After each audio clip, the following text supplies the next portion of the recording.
Este podcast é um oferecimento da empresa ArcelorMittal. ArcelorMittal é aço. Aço é ArcelorMittal.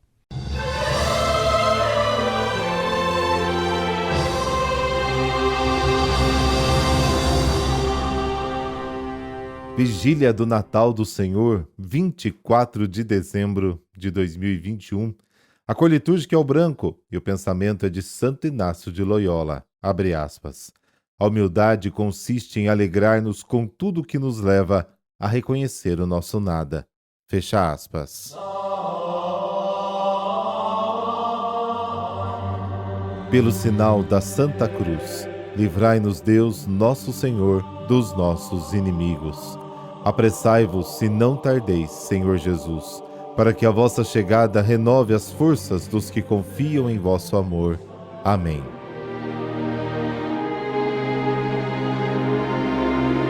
Mateus capítulo 1, versículos de 18 a 25.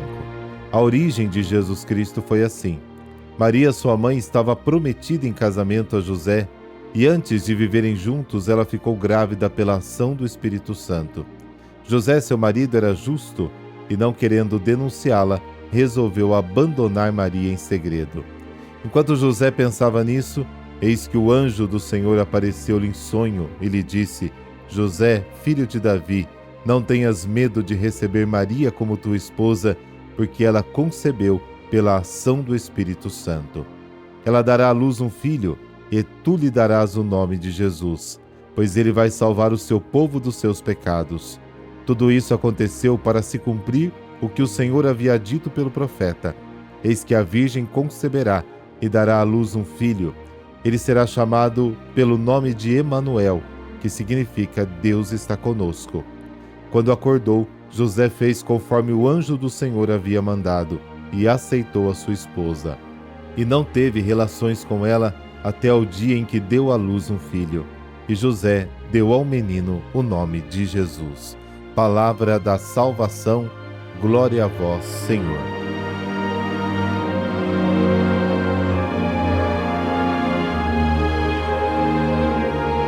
O Senhor a quem invocamos durante o Advento se fez carne e veio habitar entre nós.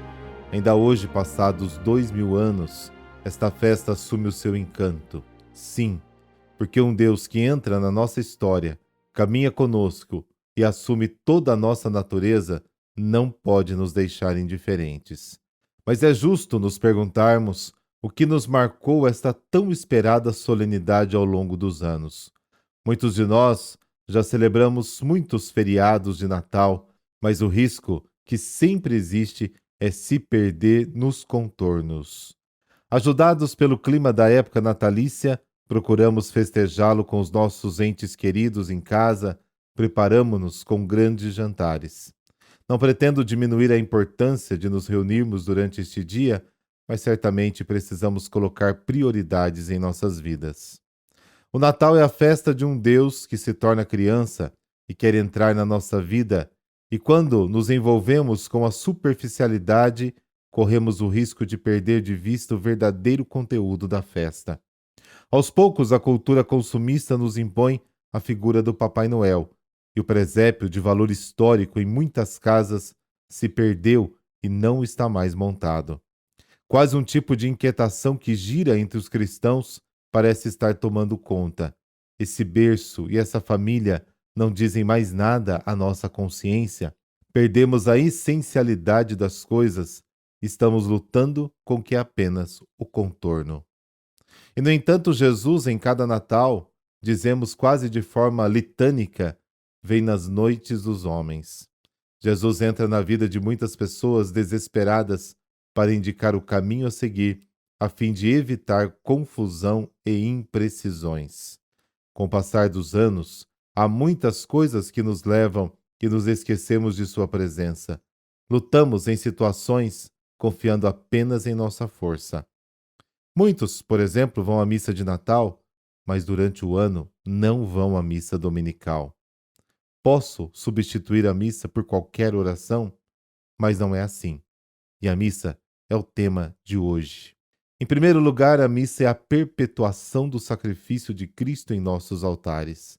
Na missa apresentamos o sacrifício que Jesus fez de si mesmo na cruz. Perpetuamos sua morte redentora, sua expiação, sua ressurreição em nossos altares.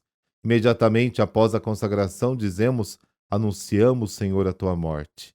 É em virtude da cruz de Cristo que o mundo com seus pecados não afunda no nada de onde foi tirado. Por isso, o Padre Pio de Pietrelcina disse que é mais fácil existir a terra sem o sol do que sem a missa. Não podemos dar a Deus uma oração, um louvor, um sacrifício maior do que o que Cristo deixou em nossas mãos, o seu sacrifício na cruz. Em segundo lugar, em virtude do sacrifício da missa, ficamos livres de muitos males. O sacrifício de Jesus foi prefigurado no Antigo Testamento pelo cordeiro que os judeus comeram na noite em que saíram do Egito. Com o sangue daquele cordeiro, eles tingiram, por ordem de Deus, as portas de suas casas e foram poupados, em virtude desse sangue, pelo anjo exterminador.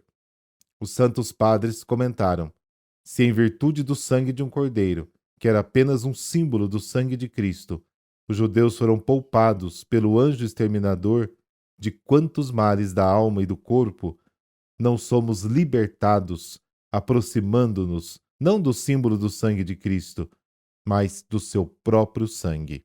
Terceiro, na missa desfrutamos da sua presença real, em virtude da qual apoiamos particularmente as nossas orações sobre os méritos da sua paixão e morte, que se perpetua no momento da consagração. Dom Bosco dizia aos seus meninos: sabem quando é que o Senhor escuta mais as nossas orações? No momento da consagração. O santo Curadars disse que quando oramos por uma determinada pessoa durante a consagração, naquele momento o Espírito Santo envia raios e luzes para tocar o coração e a mente da pessoa a quem oramos. E esta pessoa, muitas vezes, somos nós mesmos. Agora, entenda que tudo isso ninguém pode fazer sozinho. Ele precisa do padre, porque só o padre tem o poder de consagrar. Jesus disse aos apóstolos: fazei isto em memória de mim. E isso acontece na missa. Quarto, na missa você pode tomar a Sagrada Comunhão. Jesus disse: quem come a minha carne e bebe o meu sangue, permanece em mim e eu nele. Você não sente que Deus habita em nós? São Paulo disse: se Deus é conosco, quem será contra nós? Uma santa do nosso tempo, Santa Faustina, ouviu o Senhor dizer-lhe: quando entro no teu coração da Sagrada Comunhão, sento-me como num trono de graças e digo incessantemente à alma: pede o que tu queres. Como você pode ver, você só pode experimentar isso na missa. Quinto, na missa Deus nos ensina com a sua palavra. Ele sabe para onde nos levar, ele sabe de que luz nossa mente precisa. É preciso dizer também que, enquanto fala, o Senhor não se contenta em nos iluminar, mas ao mesmo tempo infunde em nossos corações tudo o que ele nos diz, porque sua palavra é eficaz, viva, mais poderosa do que uma espada de 2 gumes. Jesus disse: vós estáis limpos pela palavra que ouvistes. E certamente sua palavra purifica nossa mente de tanta sujeira e também purifica o nosso coração. Sexto, na missa a igreja se reúne e se torna visível. Ser igreja não é apenas um fato interior. Estamos espiritualmente ligados uns aos outros e mostramos ao mundo que somos um só corpo. Ao mesmo tempo, já com a nossa presença, lembramos a todos, mesmo os que não vão à missa, que o sentido da nossa vida aqui embaixo é ser uma peregrinação à vida eterna e que não temos uma casa permanente aqui. Estar na estrada nos lembra que precisamos estocar alimentos para não falhar na estrada, e este alimento a missa nos dá. Sétimo, na missa, sobretudo aos domingos, o Senhor quer dar-nos tudo o que deu aos primeiros cristãos no dia da ressurreição: a sua presença, a sua palavra, a sua alegria, o seu espírito. Quando voltaram da missa, os cristãos sentiram algo dentro de seus corações. Eles não saíram da igreja da mesma forma que entraram. Foram investidos com o poder da sua ressurreição, que aconteceu no primeiro dia após o sábado. Receberam o seu Espírito. Recebei o Espírito Santo, João capítulo 20. A sua paz, a paz esteja convosco. A sua alegria, os discípulos alegraram-se ao ver o Senhor. Oitavo, na missa somos informados das necessidades dos irmãos. Desde os tempos apostólicos, o encontro dominical é para os cristãos um momento de partilha fraterna com os mais pobres. Desde a missa dominical, começa uma onda de caridade que anima o nosso modo de vida como cristãos e nos atrai uma infinidade de graças. Nono, na missa fazemos da nossa vida um sacrifício a Deus, em união com o sacrifício de Jesus. No ofertório, não apenas um pouco de pão e algumas gotas de vinho são oferecidos a Deus. Pão e vinho são sinais de uma oferta muito mais importante, a de toda a nossa vida. Sacrificar significa tornar sagrada uma realidade, colocá-la no serviço de Deus, transferi-la para a sua própria vida.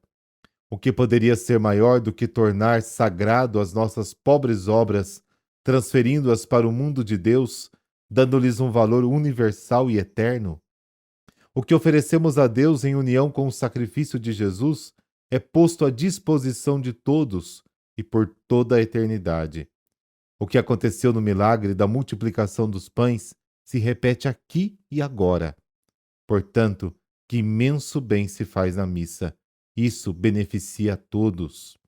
Neste sentido, os fiéis repetem: receba o Senhor por tuas mãos este sacrifício, para o louvor e glória do seu nome, para o nosso bem e de toda a Santa Igreja. Décimo, na missa recebemos a bênção de Deus. Desde o início, na Sagrada Escritura, lemos que naquele 7º dia Deus o abençoou e consagrou. Ora, a bênção dada por Deus, também pela mão do sacerdote, não é apenas um desejo, mas uma efusão de dons, é eficaz e irreversível. Nesta noite do Natal, desejo toda a luz e todo o bem para a sua vida. O Senhor esteja convosco, Ele está no meio de nós. Dessa a bênção de Deus Todo-Poderoso, Pai, Filho, Espírito Santo. Amém. Feliz Natal.